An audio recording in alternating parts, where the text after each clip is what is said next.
Service Lab is a community of service design doers and the service design curious. We meet up every few months to share our learnings with each other. So welcome everyone to Service Lab. Quick hands up, who's already been to a Service Lab before? Okay, so there's like half and half. There's quite a lot of new people, so welcome. A little bit about what Service Lab is. So Service Lab is a volunteer-run, not-for-profit event series for practitioners to share experiences, inspire each other, and learn new things. We've been running for about, I think maybe it's been running for 10 years. I think I've been running it for about 7. You've been involved for 2 years? And a bit, yeah. We are very kindly in the cancer research space today. So I'm going to pass over shortly to Cancer Research just to tell you a little bit more about themselves and where we're at. But thanks again for hosting us.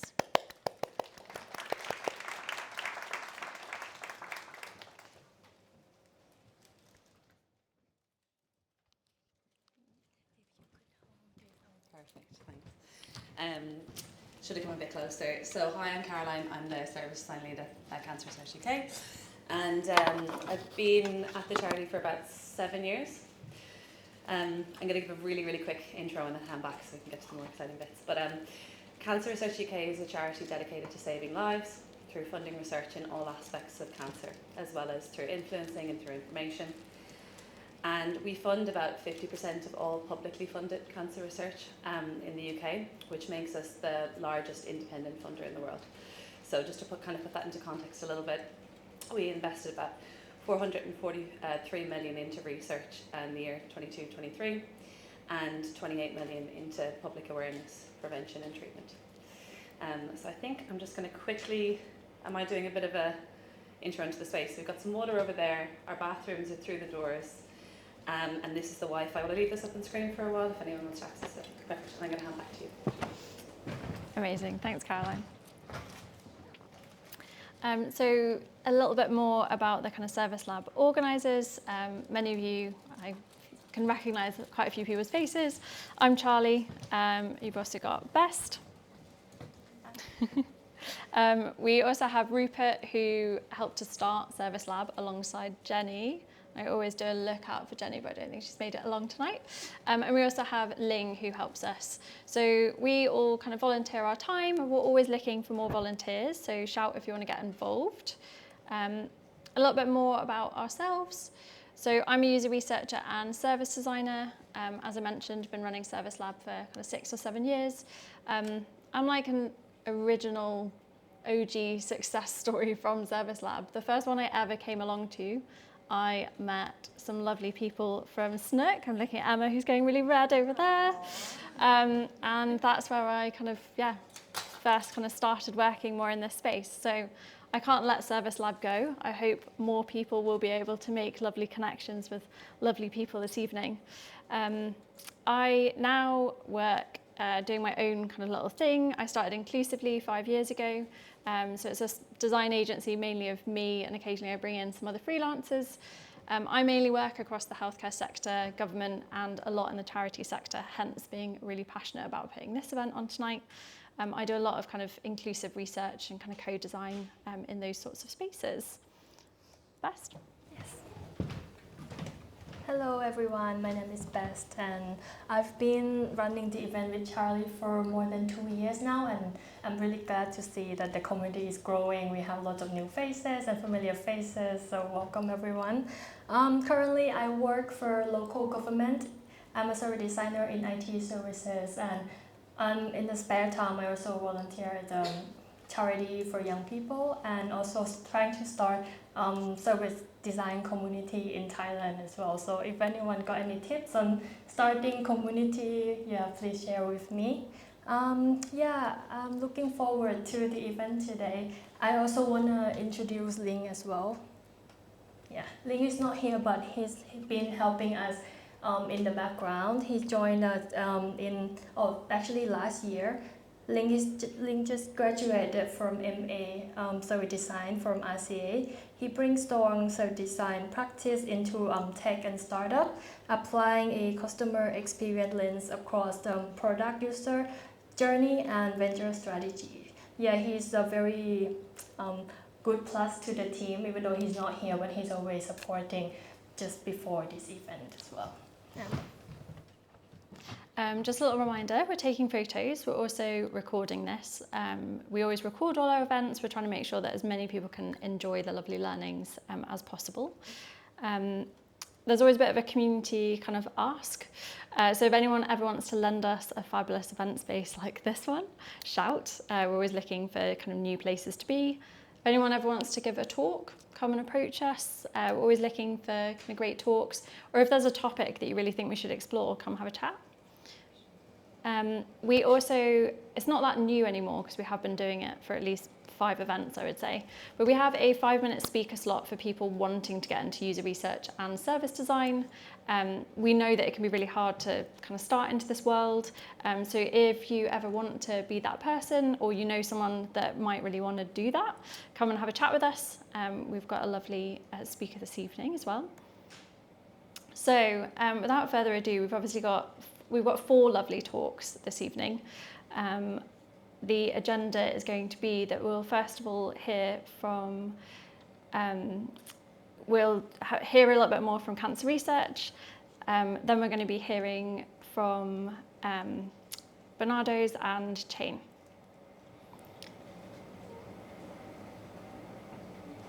Okay. Yeah. Okay, so for our first talk, we have Caroline Kavanagh, who leads the survey design team here at Cancer Research UK. She's passionate about organizational design and using survey design where it can have real impact. And another speaker today is Martyna Bielak, a senior survey designer who is interested in placemaking, leadership, and design strategy. So today they'll be talking about their big restructure and how their team has been rethinking how survey design fits in and what value it really brings. They will be sharing their lessons from the past year of transition and reflection. And please give a round of applause for the guest speakers.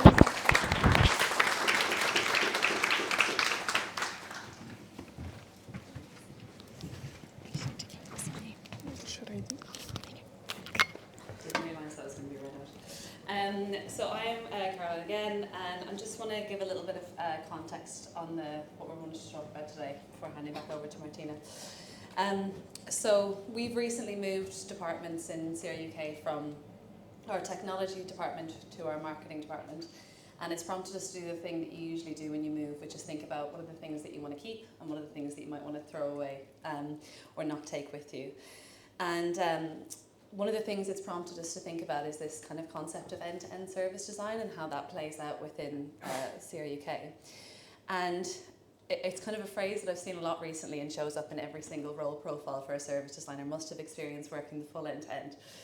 And I've been thinking about what that actually means. And in the context of CR UK, where we're talking about something as complex as healthcare, we've nested kind of needs in a complex environment that are so layered. Where does the end kind of stop, and who decides what that end is? And what is kind of service design's role within that? Is it to help define it? Is it to challenge it? Or just to operate within it? And it's funny because I was questioning how relevant this might be, and I just came across this quote in someone's week notes and just found it really reassuring at the time. So the ability to truly work end to end requires a huge amount of power and influence. And I reached out to Ralph just to kind of like thank him for the reassurance at the right time, and to mention that I was going to reference him in the talk. And then he told me he's actually Amy's husband who's talking next, which I thought was just too small a world to not mention.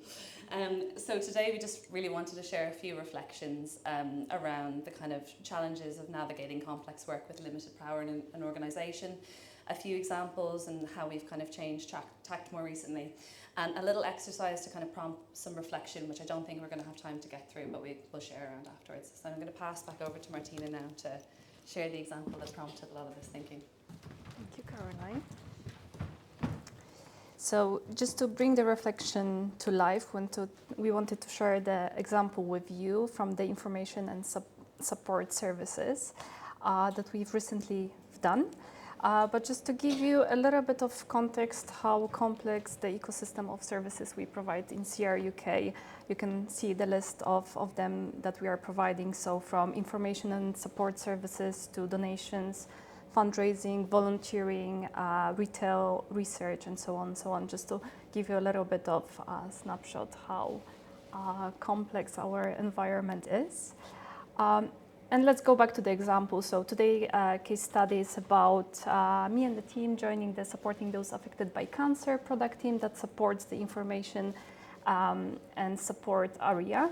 And we joined a couple of months ago there when the strategy in the space was yet to be refreshed. And it was also the moment in the organization and the team when there was a change in the leadership. So we thought it was a very beautiful opportunity for us to think about information and support services beyond CR UK offering, and also think a little bit in more depth about the needs, challenges, and emotional journey of people who are going through the cancer journey. So all of the stages from pre-diagnosis, diagnosis, treatment, post-treatment, and also end of life.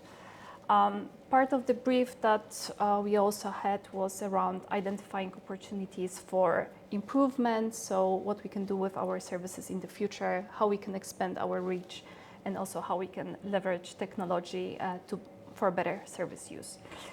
So to do all of that, we started doing as is work. So we've collected all of the insights that also previous teams had prepared and worked on. So here you can see the example of the journey map that kind of tried to summarize all of the information we had in the space. So we really started understanding what are the gaps in the experience, and also where the CRK plays the role in people's lives when they go through the cancer journey. And also it was the moment for us to start thinking, okay, this could be a really interesting opportunity for us to work on. And one of the meetings, when we were meeting our stakeholders, we were playing back our insights and artifacts, but someone raised the concern or how you can ensure you are going to action on those insights, because the scope of the work it's so massive. So there was a question mark there. They've mentioned they had heard some of those points before as well, and later certain things were not implemented. And it was like a massive turning point for us to think how we can be more strategic really in the place, and how we can also use the change in the organization and change in the teams to play more strategic role in the space, and help also the leadership to identify the direction for us. So for example, instead of jumping to the next blueprinting activity, we just took the step back and we created with the team together the list of the questions that we wanted to work on with stakeholders, so we could get their perspective on the strategic elements of the services we provide, and really identify where those ends are that Caroline mentioned before. So really, if you are in the moment of kind of mapping the complex ecosystem of the services that your organization provides, happy to share those questions across, because it might prompt some interesting thinking, and will help you explore maybe some cool spaces as well, so we can have a chat about it in the future as well. So on the next slide, there are some questions. They will be shared later on, so you can have a look. And one example of our ecosystem map that also helped us gather those things together. Over to you, Caroline. So one of the things we started thinking about when we were faced with this was how we could take a step back and kind of sense check the level that we were working at. So we did that together, kind of thinking about is this a level, what's informing the direction of our work, and are we questioning that direction enough of where it's coming from, and are there any gaps below that could be really impacting us as well? And I think on the surface, this kind of check-in sounds really basic, but it revealed quite a bit for us. And also, while this example I think seems pretty straightforward, you're producing information and support services to improve cancer outcomes. When you kind of dig into improving cancer outcomes, there's just such a kind of multitude of kind of avenues that you can go down. And what I noticed when I stepped back into the role and started working with the team was that they were pretty much left to their own devices to identify opportunities within this space. And that might sound really nice and like complete freedom to have the flexibility to find where your opportunities are and where you want to direct your work. But I think for a small team, it was just completely overwhelming. And where the kind of team do identify those opportunities, and we're hearing from stakeholders that then there's this pattern of them not being delivered, it really kind of pushed us to kind of take a step back and think about, well, what are the real strategic priorities here and who decides them? And that doesn't mean that they don't exist, but it does mean that we're not in the conversation and we're not aware of what's happening. And actually, when we thought about that lens in some of our other work, some more patterns showed up. So other areas where there was an absence, or in fact kind of a real absence, because the strategic direction is so broad, it doesn't actually give you direction. And we found examples where we had strategic priorities once we pulled that thread that were actually based on market insight, levels above, and hadn't been validated with our audiences, which is obviously somewhere we could add huge value to if we were enabled to. Or the other lens, which I think is really relevant to where we were when we were sitting in technology, is you're working on something end to end, you're exploring the full service, you're going from all the way to awareness to kind of the end of the relationship, but it's through the lens of this technical implementation. So even when it kind of looks like you're operating at the right level with this end to end view, it comes with this caveat that those broader insights are either coming in too late, or that they're too broad for the remit of the work and no one's really interested in them. And I just wanted to quickly say that I'm not trying to say we shouldn't be working at any of these levels. I think there's absolute value for us to be working at each of them. But the question is, how do you decide where to focus your energy?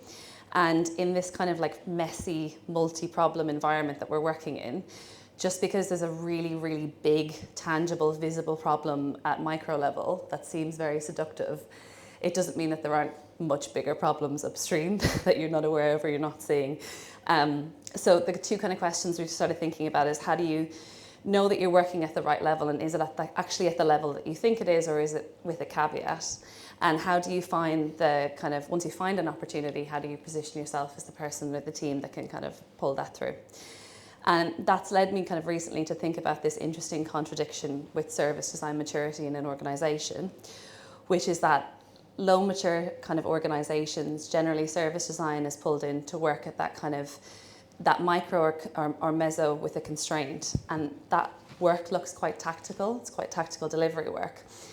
And even if you're really good at that work, it doesn't necessarily translate to permission or influence to work in the level above at a more strategic level.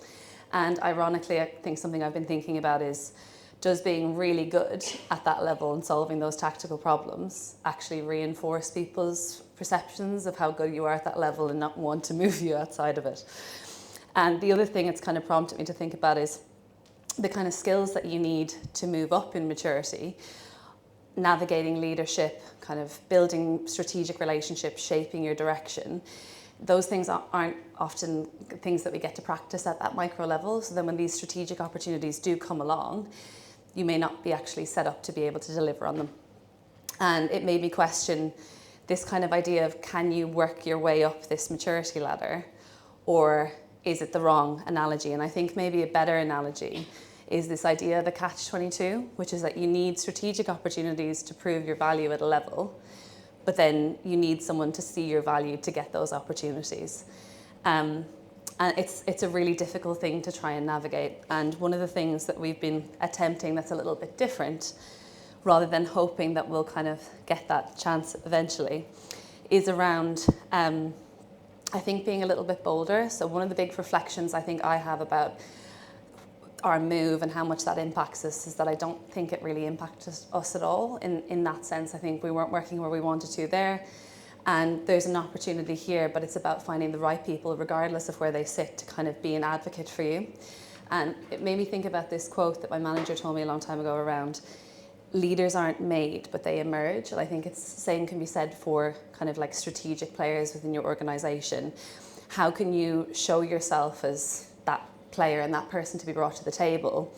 And that's something we've been attempting recently. And I think you can't have the kind of perfect case studies that you want to when you haven't had the opportunities yet, which I think forces us into this slightly kind of speculative space, which can be hard, especially as designers. We want to be evidence-led and we want case studies and we want data to back up what we're saying. But I think the challenge here is about how you approach that where you don't have it. So we've just started approaching senior leaders and asking for their kind of like space to work with us. And the other thing that we did with the info services space was we actually came with these are the strategic questions we think you should be asking based on your services. And Martina and I kind of worked together to build this quite lightweight, like accessible framework to support those conversations and to demonstrate how we could be helping, because we're showing that we're thinking at this level and these are the things that we should be asking ourselves and this is how we can help you answer them. So showing yourself as part of that player. And I think the other thing that we've done, which has been really helpful, is about being really honest about our intent. So I think we possibly did too much of this Trojan horsing where you sneak in, you hope you work your way up. But actually coming in and saying, right now we're working as a service provider and what we want is to be an advisor and we want to work as a partner, and how can you help us with that? One of the old directors used to say, you have to be desirable or unavoidable, and we can't be unavoidable because we don't have the power to be. So I think being open and honest about that power that we've lacked has really, really benefited us and has given us some really good opportunities that we've been waiting for a long time. So yeah, I think overall being a bit bold and cheeky has been really a big benefit for us in talking about the potential of things. So I'd encourage everyone to do the same. And I don't have time to go through this, but it's kind of helped us to think about this little reflection tool, which isn't like a diagnostic, but just to kind of prompt some thinking, and we can share it around afterwards. That's everything. I don't know if we've 2 minutes for questions. Yeah? Round of applause,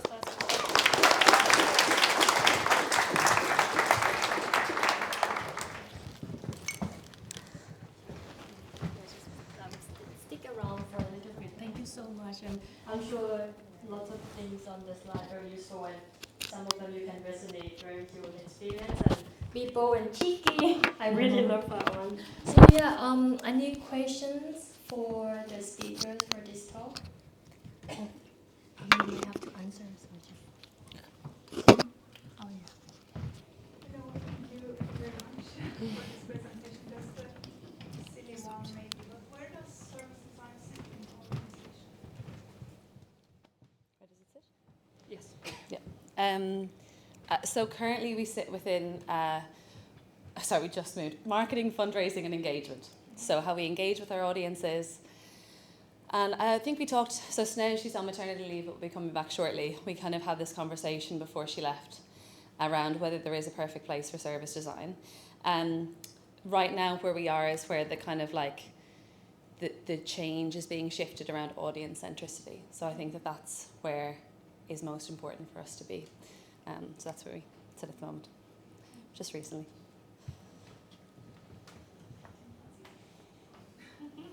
Hi, thanks very much for the presentation. I just want to ask about KPIs and like aligning your work to the organization's strategic KPIs and being able to go to some leadership and say we can actually make an impact on this particular thing, this particular KPI. Yes, it's a great question.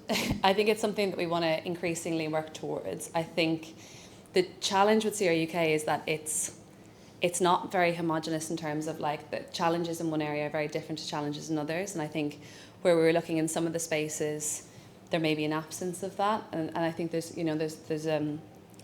a challenge with alignment as well. But I think it's all part of this big program of transformation that we're bringing in to try and help. It's not that there's an absence. I think that there could be a lot of improvement there, and that improvement looks very different in different spaces.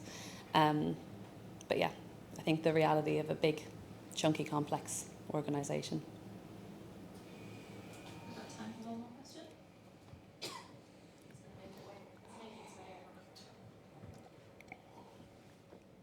Hi, no, thanks for that. It's really interesting. I love the ladder sort of analogy in terms of getting to the top of that in terms of most operating design questions. That got me thinking I don't know whether all design and all development are aligned to cancer research, but I wondered how aligned you were to that group, whether there was any sort of synergies there that you can support what I'm trying to get service design. We don't have any fixed kind of organisational design. We have some kind of like strategy teams We do have a very recent role that is looking at kind of like cultural change. So we've started trying to develop some relationships there. But yeah, there's lots of new interesting people all bringing lots of fresh ideas. So I think right now, in handing back to SNED, I think is going to be the start of some really interesting stuff. One more. Please, hello. Really fascinating and inspiring and energizing, so thank you. I wonder if there's any concept of service ownership in cancer research, so an individual who might look at different disciplines but be responsible, be accountable for these strategic. It's funny, I was speaking to Emma just before the talk, who came and introduced service design as a capability. We were trying to figure out about 7-8 years ago. You don't like me calling it as that, but that is what it was. And the team was shifted from a team of proposition managers, which were the closest skill set to service design, into the service design team. And then I think more recently we're now rehiring proposition managers in that kind of like cyclical way of big organizations. So I think we have in technology a recent very like push to be very product focused, which has solved some problems and I think created some other challenges. And then I think we have this new forming of a role that I think probably most closely fits within that, but is, I guess, within the challenge of a big organisation, lots of new roles, all trying to figure out where they begin and end. And I think that's something that it took us a really long time in technology as well. So again, I think some new roles coming in that could really potentially help a lot with this. Okay. Thank you so much, Caroline. That's been amazing.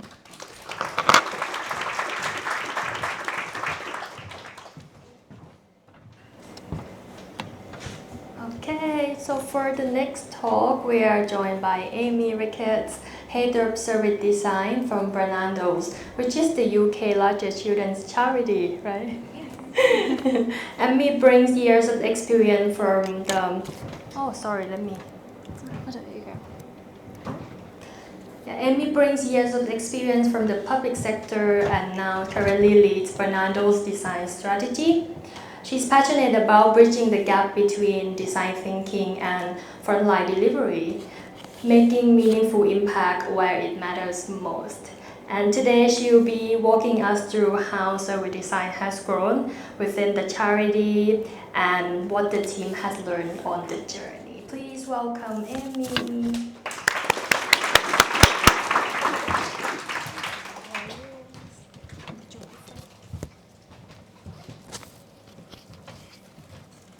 Okay, thanks. Hi everyone. Thank you for the introduction. So yeah, I will be talking a little bit about how service design has evolved at Barnardo's over the last 6 years since I've joined. This is a bit of a kind of potted history, really. So as I said, I joined back in about 2019. The charity, as Beth said, we're the largest UK children's charity. We're a sort of fairly standard traditional charity setup. We've got bits of the organisation, sorry, I've just seen someone in the audience that I recognise, hello. Bits of the organisation that are set up to bring in income through fundraising, but most of our work is through commission services. So we deliver about 300 services up and down the country for children and young people, and it's incredibly decentralised. So we don't have national ways of doing things. Everything's developed very, very locally. There's lots of variation across what we do at the moment. So that's kind of roughly how the charity's set up. When I joined, there was a big effort around digital transformation, a big ambition to redesign children's social care. We had over 100 designers, developers, content designers, lots and lots of people basically working on this. And when I joined, there was work going on around sort of consolidating a bunch of different websites that had sprung up across our services. We were doing work around data, and the service design efforts were really focused on very place-based service design with partners, with local authorities. So that's around the time I joined, and then very, very quickly, around 2020, around the time of lockdown, the team shifted into what was then known as the Innovation Lab. And this was kind of as a result of a bit of a change in leadership. Financial situation changed. We had to lose a lot of the team. So the team became much, much smaller. And the lab then was just essentially a smaller version of what we were doing around digital transformation, but more focused on product design and continuing some of this service design work that we'd started. And what we were doing at the time as a service design team was really great. It was like really deep immersion with service users, lots of co-design, prototyping, bringing a systems change lens to the work we were doing, being really problem and user-led, and it was really great. However, it was also quite a challenging period because I think the purpose of the lab was never particularly clear, and what we were working on wasn't always that visible to the rest of the organisation. And the programmes and projects we were on were sort of at a bit of an arm's length to the rest of the charity. So remember these 300 services I mentioned earlier, all of that sort of machine of the charity was kind of going on elsewhere. So there was continually bidding, designing, developing services, running services, and we were sort of over here doing these kind of very nice, great sort of luxury projects where we had nice budgets, we had long timelines, we could do innovation, we could do all the like really like pure service design. And it was quite frustrating because it meant that the learning and the work that was being done over here in the service design team wasn't really feeding into day-to-day sort of service delivery. So there wasn't that join up and alignment with what the organisation's priorities were at the time. So that was then, and then recently in the last year we went through another restructure, and now our current sort of setup is we're a standalone service design team, and this is where I came into my role. And over the last year, we've worked really, really hard to make our work more visible, make it much more aligned and build relationships with senior leadership. And the work that we're doing now, which I'll get into in a moment, is about how we can, we've gone from basically being part of sitting alongside our children's services team to now sitting within our business development unit, which is the function of the charity that wins work. So the focus for service design is incredibly commercial now. It's basically how do we grow ourselves out of what's a really challenging financial environment for the charity, for the whole sector really. So that's the lens that we're coming at it with, which is interesting and it's challenging because I think what that means is that we sort of rely on and have to assume that the work that we're commissioned to do is the right thing for children, families and young people. And we're trying to find the space for service design within that, basically. Anyway, so I'll get into kind of a little bit about what we're doing around the work at the moment. So that heading really is just trying to set the scene that service design, as I mentioned, is happening all the time at Barnardo's. We're rarely in the room when it happens. Decisions are made about what services look like, how they operate at various stages. So the commissioner makes a bunch of decisions about what they're looking to commission, what the service should deliver, the outcomes potentially. We design services when we write bids. We effectively design the structure for how we're resourcing the service, like the staff, when we're costing it up. There's all these decisions being made around when it's being mobilised. So there's a bunch of decisions happening at various stages in this process, and service design, as in our team, are not often part of that process. So the question became kind of how do we ensure that all of these services that we're delivering are the best that they can be, and are informed by user needs and evidence. And the idea of service models really came out of that. So how do we get ahead all of those decisions, all of that kind of constant design work that's happening to set up a sort of template, as it were, a model that all of our services in future could draw from. And it wouldn't be one model, it would be multiple models because we have a wide variety of services from, antenatal support in family centres through to youth justice and respite care for children with disabilities. So it's really, really wide.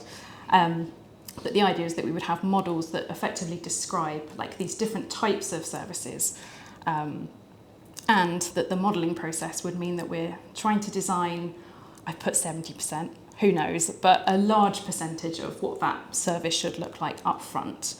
And then create more time and space for people to think about what's unique within their service and what needs to change and what should be tailored locally.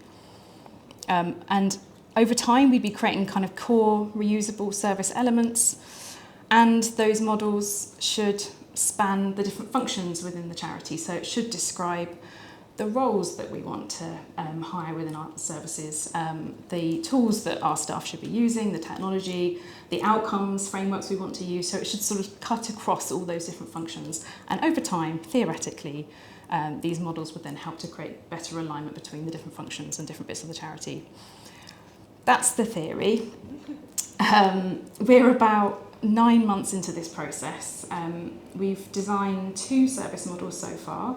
One looking at how we can support children and young people in education with their mental health and well-being, and another around family centres or family hubs, which is really exciting.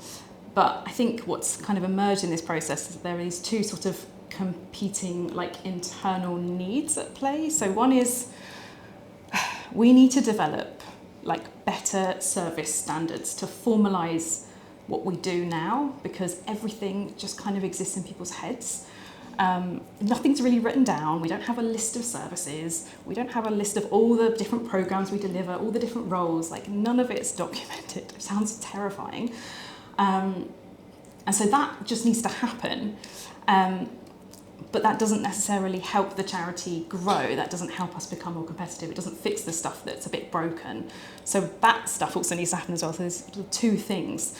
We've been spending a lot of time on the first bit. So just trying to understand what we're doing, trying to make sense of it, trying to document it. And we haven't even managed to sort of scratch the surface of, okay, but what's fundamentally stopping us from winning work and reaching more families in the different services we're delivering.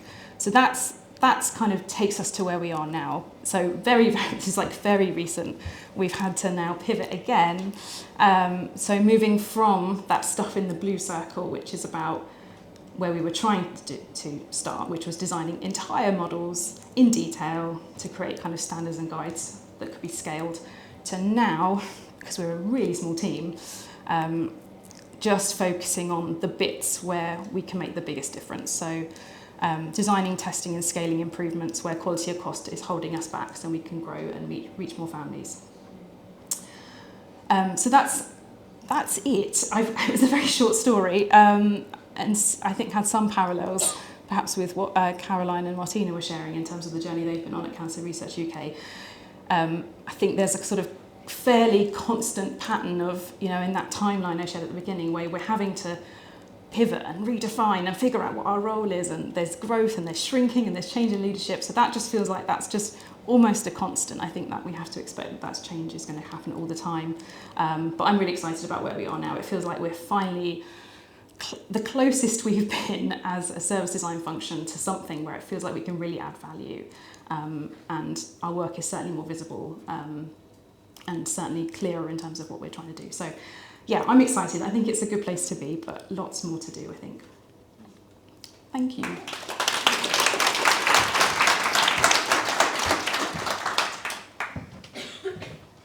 Thank you so much. Yeah, so like service design, there's always a lot more to do. Yes. So yeah, just any questions from the audience? I'll pass it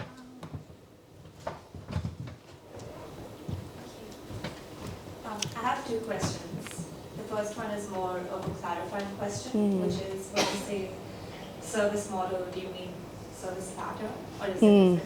And the second question is, now that you've made this shift to do more service, like incremental service improvement work, do you see that feeding back into actually creating service models in the long run? Yeah. And how might that? Yes. Really good question. Something that's definitely, both things have been sort of rattling around in my head.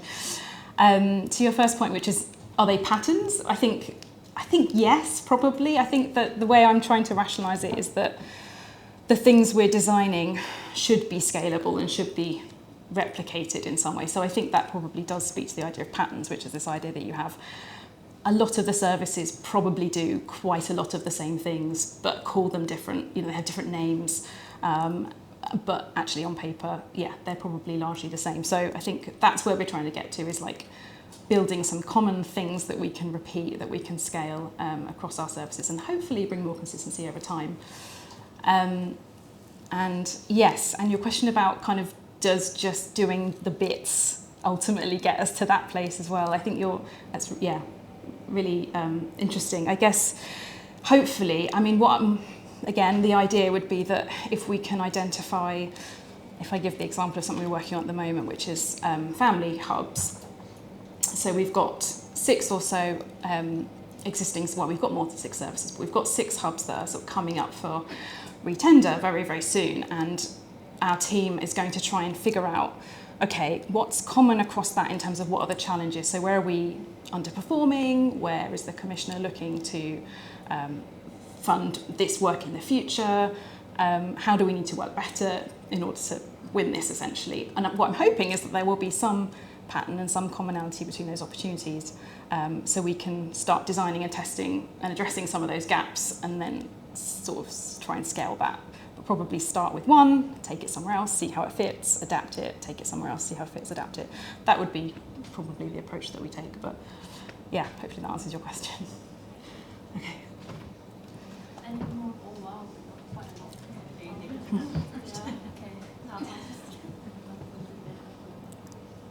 Thanks.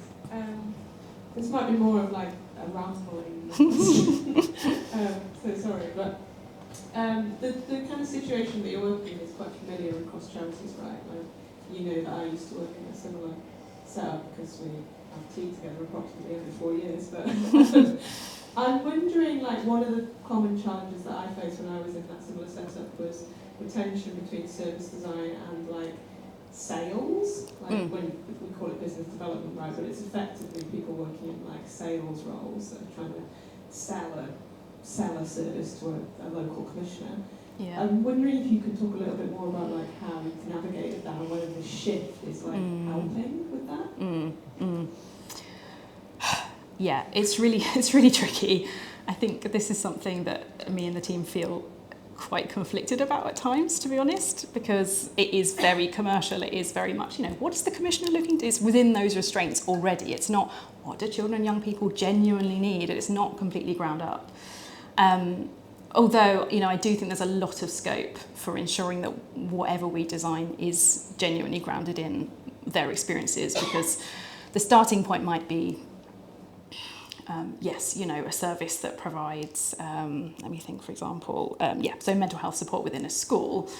But there's a lot of room within that to make sure that what we're designing and how we deliver it still meets the needs. And I think, a lot of what we're doing is funded by government and by policies that are set. And so generally that does reflect the needs of our population, you'd hope.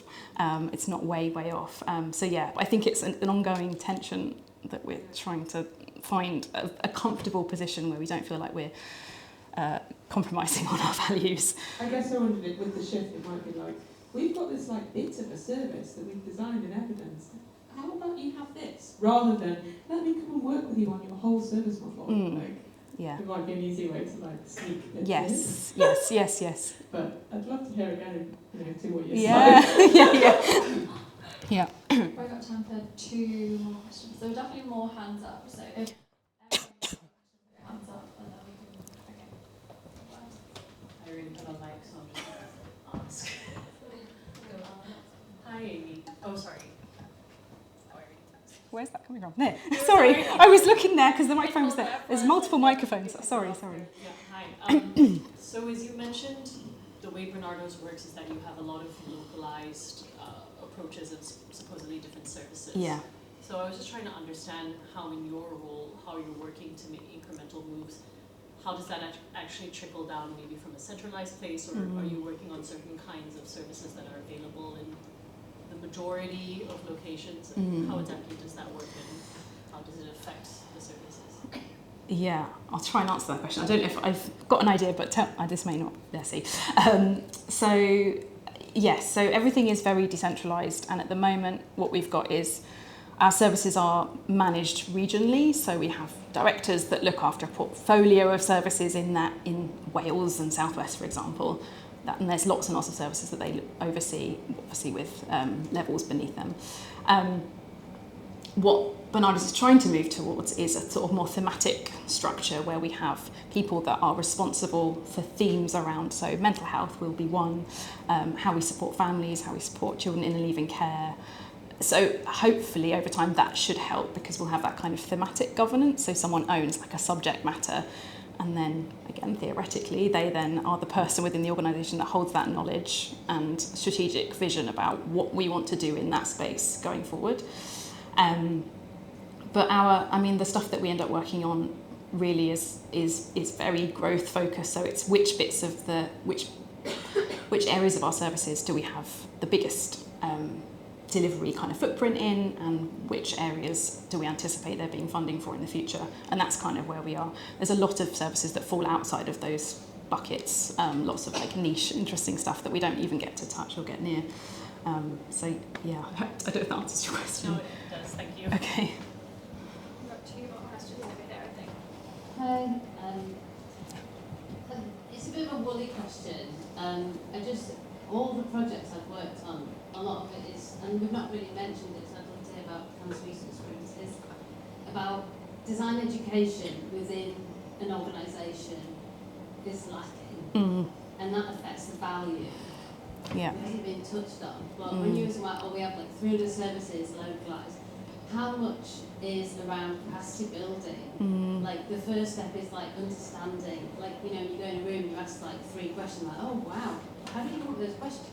Like design is so powerful, and like the capacity building, especially within charities, to train the trainer type models. I just wondered if you've been doing that, or it's part of the way you work and Cancer Research as well.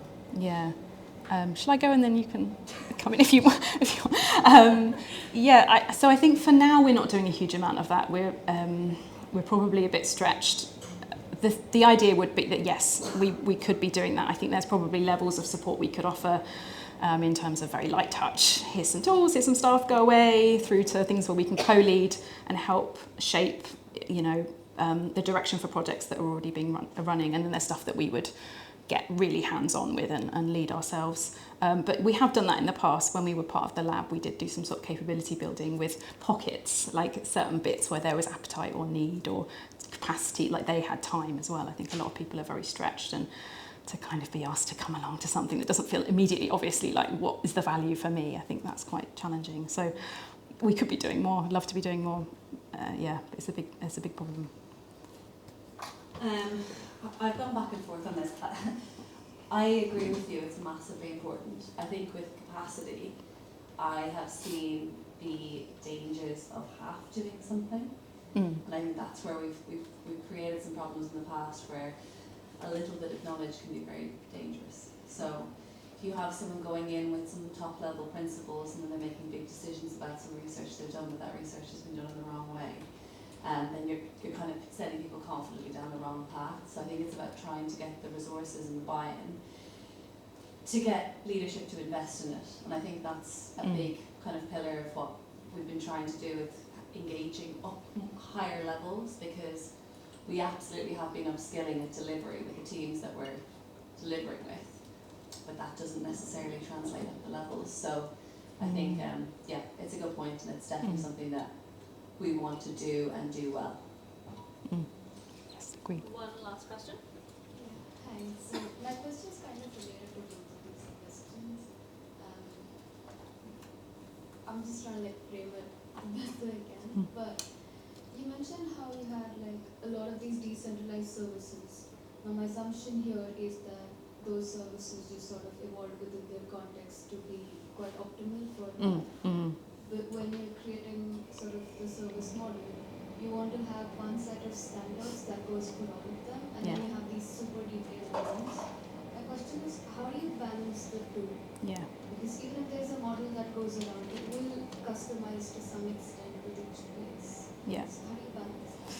Yeah, so I think the line has always been, yes, we have a model, but there is still a degree of tailoring and co-design and localisation needed. I think that just about satisfies people's anxiety that we're coming in with a very top-down way. You have to now do it like this. But yeah, I mean, I think that is the crux of why this work's really difficult, because we're butting up against the fact that for a long time there's this legacy of people this is how we've run, like we've won something locally, and then it's almost like it's lots of franchises actually. It's the thing that their obsession is now, right, we need to get funding for the next contract, and there's no sort of like, let's just zoom up a bit and go, there's other people doing stuff like this, maybe there's some things we can learn from them, oh maybe we can start joining.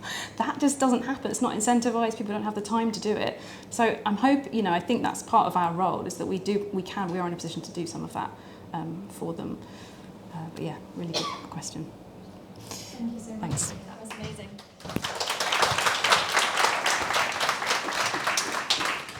So we're going to go for a short break, kind of 10 minutes or so, network, have a chat, and then we'll come back and we've got 2 amazing speakers after the break.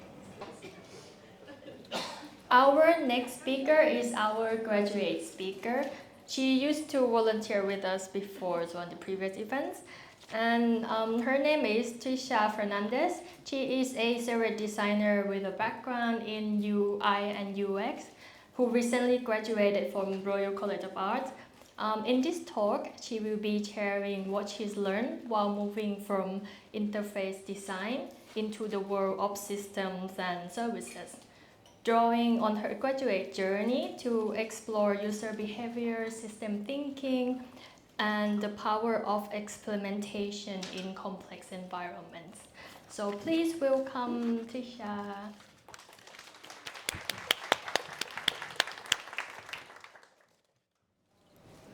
Hi, I'm Trisha, and it's so nice to be in this room this evening. I'm going to give you all a quick glimpse about my journey from buttons to blueprints. And it all started with like my foundation year, where I got to know about the design squiggle, from moving from uncertainty to clarity. And if I take a step back at my practice, I feel like I've had a couple of squiggles. I started, of course, as product and learning about sociology, and then moving to UI UX, because the more I understood about user research, the more I wanted to be involved in it. And at these different stages, to move to clarity, I engaged myself with different companies, projects, or courses. And while doing that, from UI UX, my next step was to go to service design. And when I was practicing UI UX, I was working on issues like warehouse maintenance, or how to make health insurance queries more easier to be resolved, or how to make platforms that make industry machinery customization easy. But as I engaged myself with these topics, I realized that even if we were to pick one aspect of a problem, for example, preventive maintenance in a warehouse environment, there are so many aspects to it. So you could do the research, you could know what the user wants, and even design an interface with an action button. But are we ready for the action to happen after that button is clicked? Are our systems ready? Is the staff having enough training for it? Is the tech set up there to make that happen? And is there alignment on a systemic level? So that's when I started getting involved with service blueprints, with businesses, and trying to understand how things can be solved at a process level, which helped me then take up the master's at RCA in service design. And while doing so, I took the liberty of the academic environment and its lesser constraints compared to industry, and engaged with topics that were more close to my passion, like aging in London, moving beyond the identity of just old or senior people, but tapping into their core identities and what they could teach and engage with intergenerational audience. Also looking at boaters living on waterways in London, or looking at young adult caregivers and how they can be empowered to strike a balance while they are fulfilling their caring responsibilities. And I think today I'm going to just highlight 3 core takeaways from each of these projects. One of it is unlocking the power of stories. When I was engaging with the seniors, it was interesting to sit with them on their craft table and listen to their stories that brought out these insights of the whole idea of what label they get as a senior citizen, and how they then start looking at themselves and restricting their actions accordingly. From that discussion to then utilizing stories as medium to not just ideate but also communicate our approach with as simple as a stop motion animation, so that audience of different backgrounds can still understand what we are talking about. So I truly enjoyed tapping into stories. Secondly, when I was working on the project of making boaters' life easy on the waterway, we came to a solution of designing a waterway assistant. But we pushed ourselves a little bit more, and we thought about experimenting with the concept itself. Asking questions such as who would own this concept?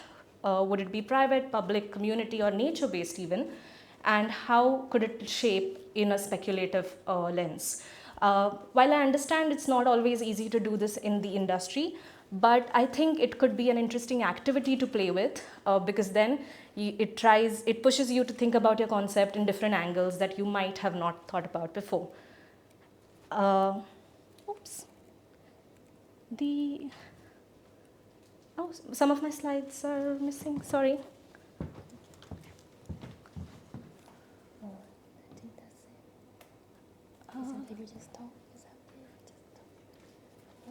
Oh, okay, never mind. I'm just gonna, the last thing, which was about my project for care for young adult caregivers. In that, my insight was that we visually drew our insight, and that helped us to push to ideation, and not just that, but use the power of having fun feedback channels. For example, making worksheets or making maps, and reaching out to different users to try it out and find the interesting insights from there. Lastly, since my graduation, I've actively tried to be part of the design community, so I attend different events like service labs, and it's nice to learn about different sectors and what's happening in each. So I'd love to connect with y'all, and I think that's showing up. Yep, there we go. Yes, so I'm interested in the public and the social sector as well as healthcare. So if you're someone who's working with sensitive groups and working with areas that are complex but can definitely create a ripple effect of change in this on a systemic level, thinking about how design can be measured and how can we measure impact, I'm very interested to connect and chat with you all. Thank you.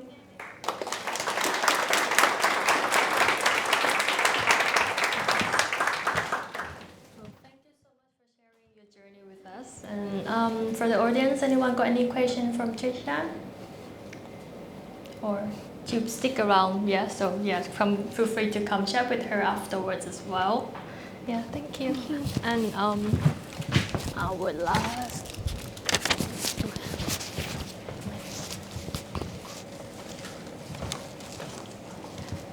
Here comes to the end our final speaker, Francesca Jarvis. She's a senior survival service lead. Oh, yeah, sorry. Wait, I'll start again. I messed up the title. Francesca Jarvis, survivor services lead at Giant, a global nonprofit supporting survivors of gender-based violence with over 10 years of frontline experience. She's passionate about building safe, sustainable, trauma-informed services. And today, she will explore on how service design can unintentionally cause harm and how trauma-informed approaches can help us do better. Okay, so please welcome Francesca.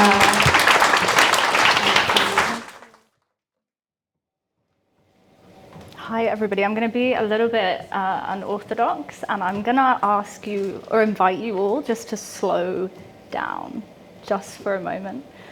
I'd really like you all, if you feel comfortable, just to take a deep breath. You can do it with this lovely flower gif if you would like to. You can breathe in and breathe out along with the gif. And just bring yourself into the space, not as a designer or a product manager or a comms person, whatever you're here in the room as, in your professional capacity, but just as you. At Chen, we like to offer moments to ground into the present and enter into the spaces that we share together softly. Bless you. I'd also like to offer a short content note. Chen is a global nonprofit harnessing technology to support survivors of gender-based violence.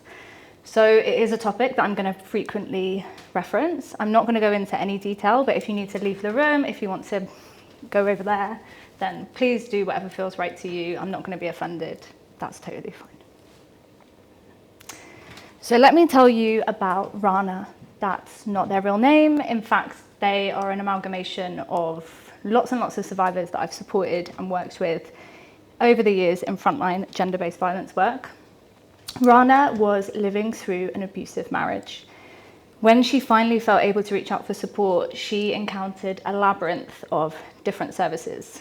They included confusing, wordy, verbose, some might say, websites where it wasn't clear what the support was that was being offered and how to access it. She came across lengthy, invasive referral and sign-up forms that triggered panic, and helplines where even the opening hours were hard to find. So in a period of crisis, Rana had to work hard just to understand where to start. Now, no one intended to cause Rana harm through designing some of these things, but harm happened anyway. So at Chen, survivors like Rana are accessing our resources every day. In the last 13 years since Chen's been going, nearly 700,000 survivors from all over the world have accessed our digital products and resources, and they're all focused on healing and recovery from gender-based violence. And so my question for all of us today is, what if the services we design are doing harm without us realizing it? So I'm just going to give a disclaimer. I'm not a service designer. And I'm not from a service design background, but I'm very much from frontline service delivery. And I've noticed that designers, product teams, they often speak in the language of users. But survivors of gender-based violence, survivors of trauma, are not just users. They are people. And they are navigating trauma, danger, fear, grief, anger, shame, and they're often in sheer survival mode. And a lot of times people are doing this stuff alone. So support services are super important. Too often, they can become sites of re-traumatization for survivors of trauma if we're not designing with that front of mind. Trauma impacts memory, focus, and cognition. Many survivors experience information fatigue. Research shows, and we know, that trauma makes it harder to process information and retain information. So when we design a service that assumes a linear, rational navigation or buries key information under lots of different drop-downs, there's an impact to those kind of design decisions for people. Without even necessarily realizing that we're doing it, we're designing exclusion. Now, we've seen this across our work a lot at Chen. We've always wanted to offer really comprehensive trauma support. So our video courses on our trauma support platform, Bloom, which this is taken from, were designed to meet that function. But since Bloom's inception, survivors have told us that the way that we've designed it, the way that we've made it with long talking head style videos makes it really difficult to take information in, especially when they're overstimulated. They have less emotional capacity, and as we all do, they have different learning styles. So through some in-depth data on engagement that we have, we've learned that survivors have found it really hard to listen to lengthy video sessions, especially when our presenters are reading from long-form scripts. And we also know that unfortunately survivors aren't following this week-by-week format that we initially designed. So we've learned that users spend on average 12 minutes engaging with Bloom. Now, if our sessions are around 30 minutes, 35 minutes, it's not working. We've learned that they don't tend to work through the sessions in order, which you can see from the last slide is exactly how we designed it, but they jump around. And we've also learned through user research that they want to come back after they sign up, but they have this perception through how we're presenting it that it takes a lot of time. So we're listening and we're trying to experiment with the form and the length. So we're asking ourselves questions like, how can we distill this into 20 minutes, into 10 minutes? How can we provide survivors like Rana with different options, with different ways in, without overwhelming them? So if somebody wants long, comprehensive videos, they're still there. If they want something shorter, we created a new series of shorts, which is bite-sized content that introduces core concepts from the courses, but in sort of, what are these, 2 minutes. We also created a series of audio-only conversations, all under 25 minutes. You can see we're slowly making them shorter, but because of the nature of what we're talking about, it's so difficult to really try and get this down. And to make everything more accessible and easier to navigate, we're moving away, not necessarily fully away, but we are moving away from the week-by-week structure and moving to a library model instead. So survivors will be able to build their own pathways or follow one of our carefully curated ones instead. So to us, this is what trauma-informed co-design means in action. We're trying to iterate based on what we're hearing, what survivors are telling us. We also know that one size doesn't fit all, as I'm sure you all know. And we also know that sometimes we get it wrong. But it's what we do with getting it wrong that really matters, especially when we're working with survivors of trauma. So how do we make sure that this kind of thinking underpins all of our decisions about the services that we design? In 2021, we refined our 8 trauma-informed design principles. These guide all of our work. They help us to test, rationalize, and question our product, service, and strategic decisions with confidence. So here they are: safety, agency, equity, privacy, accountability, plurality. I'm so proud of myself. I really struggle saying plurality, and I just absolutely nailed that. Power sharing and hope. So what do some of them mean in practice? So safety for us, physical, emotional, digital safety, is the starting point for everything that we do at Chen. Survivors need to feel safe before anything else can happen. So it's why we use quick exit buttons. It's why we avoid acronyms.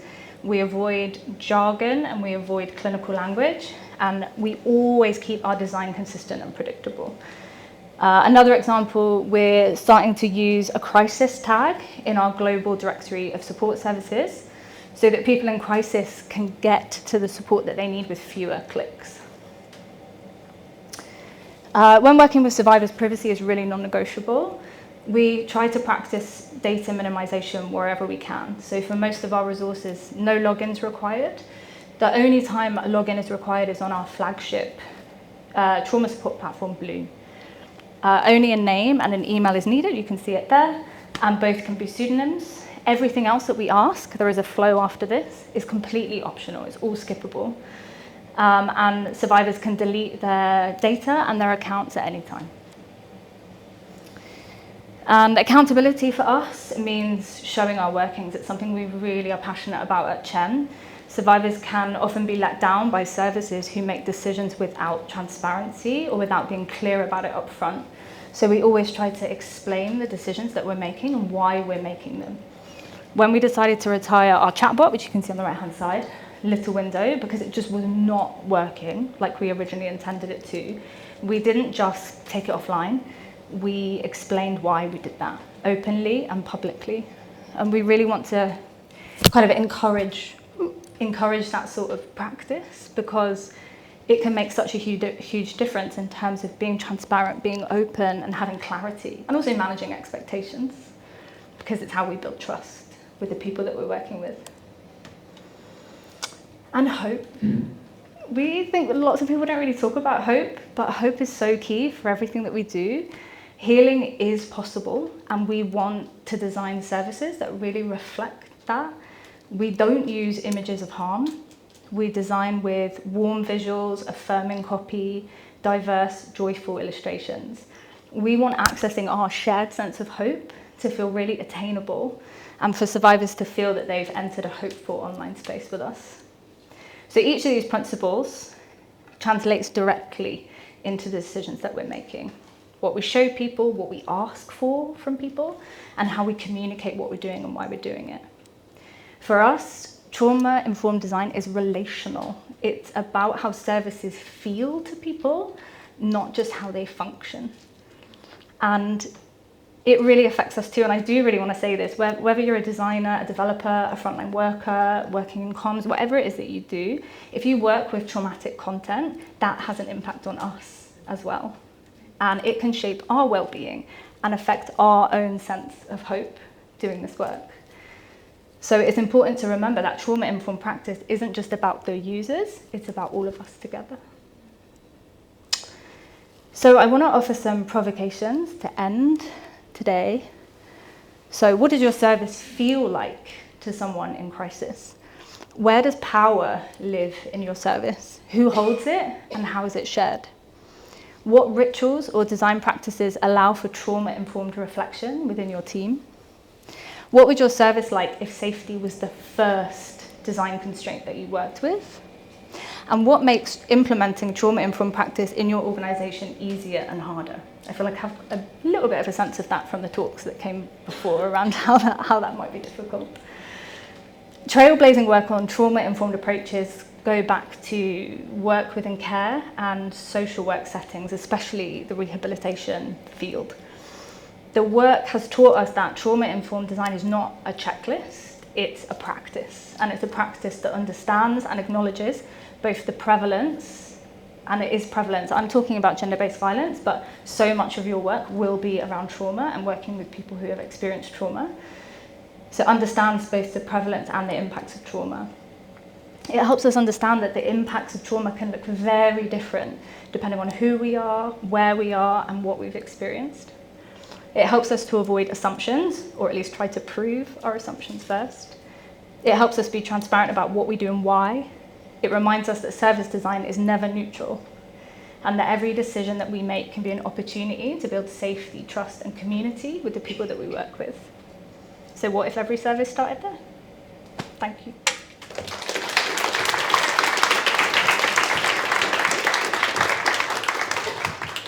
Thank you so much, that was phenomenal. Thank you. We've probably got time for 2 or 3 questions. I'm going to go to Hannah and then I'll come to you.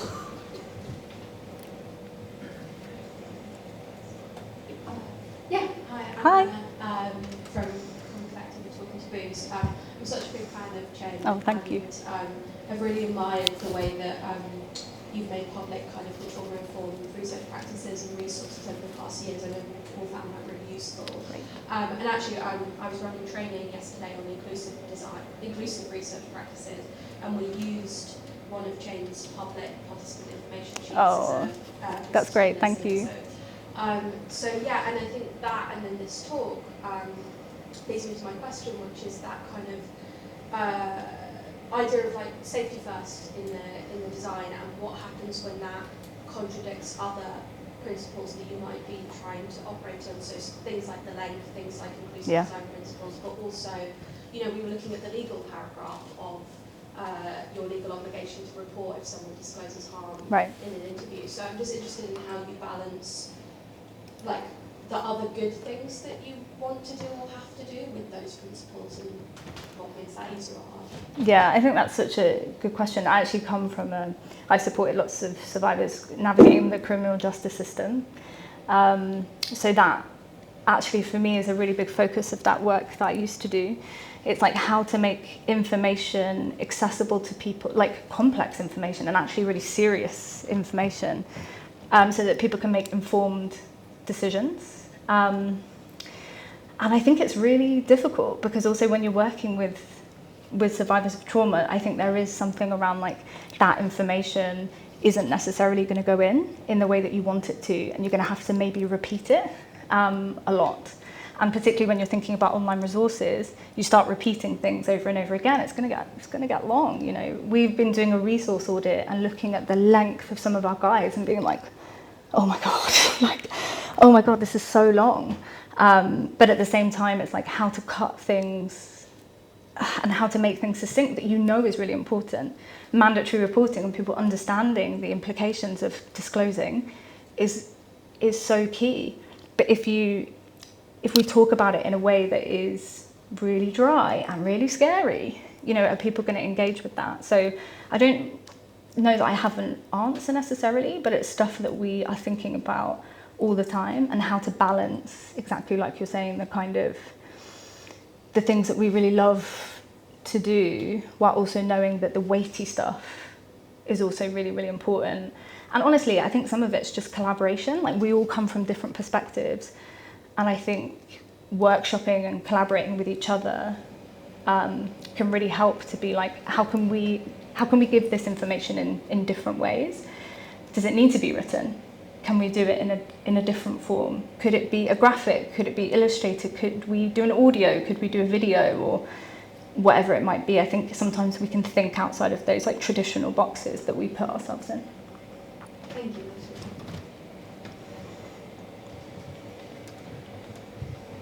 Is there one more question after this? Or is it the last? Okay. Thank you so much for the talk. It's so tangible and easy to see the benefit of this approach. You know, we talk about inclusive services at Barnardo's, to nowhere near the clarity that you just described. Oh, thanks. That is really lacking for us at the moment. I'm really curious if you've managed to kind of in any way sort of measure the value of doing it this way versus, you know, what might be done normally, or, you know, some of the examples you gave at the beginning in terms of what you're trying to change now, make it better. Like, how do you measure the value of doing things in a trauma-informed way and quantify that? I don't know if that wasn't. Yeah, I guess it's difficult. I guess there's no comparison point necessarily, but I think we have user research, and I'm doing it as well. I'm like, user research, user data. I'm like, people are people. Stop using those words. We do a lot of user research and user data, so we do have lots of information that tells us what isn't working and what is working. And then obviously the idea being that we start to shift and evolve what we're doing. So some of the stuff around changing the way that we present Bloom. So we want to modularize it, basically, instead of having this sort of like course structure. So like surfacing more of the content rather than hiding things in like sessions or behind boxes and stuff like that. And I think it's always going back to like the data, like what's the data telling us? So hopefully we can prove almost like the hypothesis by learning, are people clicking it? Does that number, that 12-minute number, is that going to stay consistent? Because the way that we've designed the content to be shorter, you know, like it aligns with that. Are people clicking more things?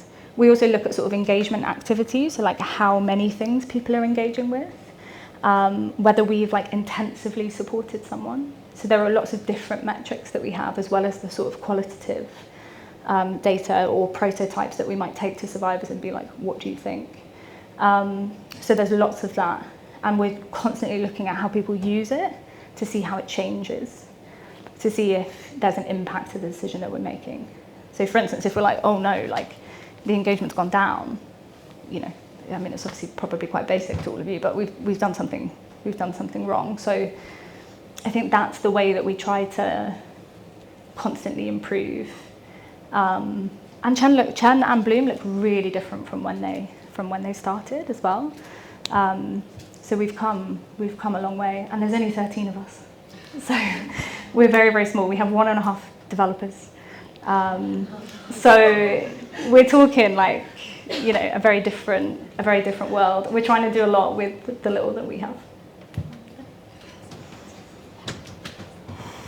I was just wondering, because I think there's a lot of some parallels in terms of someone who might be accessing cancer information at a very like emotionally tense time, and something we go back and forth with a bit. It's interesting when you're talking about needing to hear that repeated information to be able to retain it, and it's kind of linked to your point, Amy, in terms of how you can evidence that. And I was wondering how you've maybe gotten around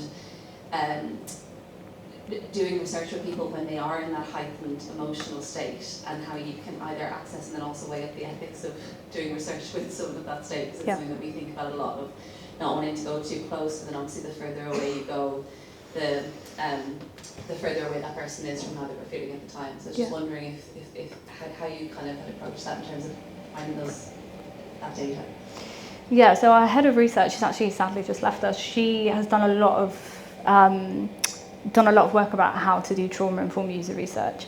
And I hate to be a cop-out, but she has written loads of blogs about it, which I can link people to, because it's genuinely really helpful to think about trauma-informed practice, not from just a design lens, but also from a research lens. I appreciate there's lots of crossover. I didn't talk about it at all here, but we have done a lot of stuff about how to do, or how we think we can do trauma-informed research. And honestly, it's a lot of the same principles, like those principles that I've talked about, we would put into research.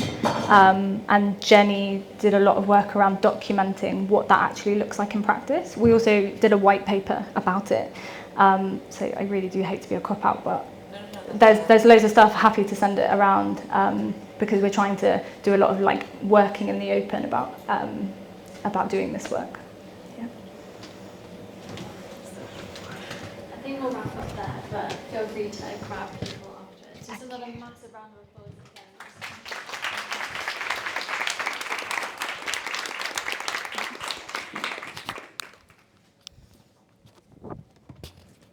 again. So thank you so much for coming along this evening. I'm just going to go through a long list of thank yous for our amazing speakers. This is one of the main things as to why I really love running Service Lab. I get to basically normally hear from the community what do people really want to learn about, and then I get to go and just stalk people on LinkedIn and be like, hey, I really want to learn more about what you're doing. Do you want to come have a talk? So just thank you so much for coming in. It's really hard to kind of narrow down for an event like this, like what charities, what kind of mix and stuff. But I really love that we had such a wide variety of charities tonight, and there's so much like commonality and themes across all of them as well, which I think is really powerful. So just thanks again to Cancer Research for Martina and Caroline. I think everything you were talking about with the kind of service alignment really resonated with the micro, meso and macro levels of service design. It was a really lovely way of kind of thinking about that. Amy, it was really lovely to see your kind of like 6-year journey and thinking about those kind of service models and those reusable service elements. Trisha, thank you so much for talking us through some of the work that you've been doing. I really enjoyed seeing some of the stuff around Ageing for London. Do go and have a chat with Trisha if you're looking for someone. She's obviously amazing. And Francesca, that was so brilliant. I've obviously loved the design principles for a very long time. I've been a fangirl. But yeah, I think the crisis tags really stood out to me as well as something that you're experimenting with and trying. The other thing I want to do is we've got 2 really lovely volunteers at the back, if you want to just give a wave. Sue Young and Ratika have volunteered for us a couple of times now. They're really amazing, so go and have a chat with them as well. I also want to do a shout out to Ratika, who just got her first job last week, which is amazing, so congratulations. And Martina, thank you so much for hosting us in this amazing space. I'd never actually been in here before, and when I came in I was like, whoa, this is gorgeous. So thank you so much for that. And I think my only other thank yous are to Best. Thank you so much for helping make these things happen, and to Ling and to Rupert. We will be running more events soon when we get a chance. Not sure what the next one's going to be about, so watch this space. But thank you so much for coming. It's been great.